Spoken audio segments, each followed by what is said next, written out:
పూరా లోకల్. నమస్తే, welcome to పూరా లోకల్. భారత్పై అణుబాంబులు వేస్తామని పాకిస్తాన్ ఆర్మీ చీఫ్ ఆసిమ్ మునీర్ హెచ్చరించారు.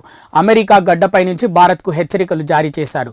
అంతేకాదు, పాకిస్తాన్ ఉనికికే ముప్పు వాటిల్లితే సగం ప్రపంచాన్ని తమ వెంట తీసుకెళ్తామంటూ పైశాచికంగా మాట్లాడారు.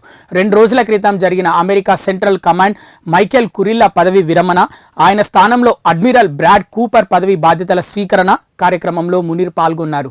అనంతరం మిత్ర దేశాల రక్షణ శాఖల అధిపతులతో సమావేశమై చర్చలు జరిపారు. గ్రాండ్ హయాత్ హోటల్లో ప్రవాస పాకిస్తానీలతో భేటీ అయ్యారు. ఆయా సందర్భాల్లో ఆయన భారత్ను లక్ష్యంగా చేసుకుని తీవ్ర వ్యాఖ్యలు చేశారు. అమెరికా గడ్డపై నుంచి ఒక దేశానికి అణుబెదిరింపులు చేయడం గతంలో ఎన్నడూ జరగలేదు. భారత్ సింధు జలాల ఒప్పందాన్ని రద్దు చేయడంపై మునీర్ తీవ్రంగా మాట్లాడారు. సింధు నది భారతీయుల ఆస్తి కాదు. భారత ప్రభుత్వం సింధు జలాలను ఆపడం వల్ల 25 కోట్ల మందిపై తీవ్ర ప్రభావం పడుతుంది. వారు ఆనకట్టలు నిర్మిస్తే మేము క్షిపణులతో పేల్చేస్తాం. పాకిస్తాన్ వద్ద క్షిపణులకు కొదవలేదు అని వ్యాఖ్యానించారు.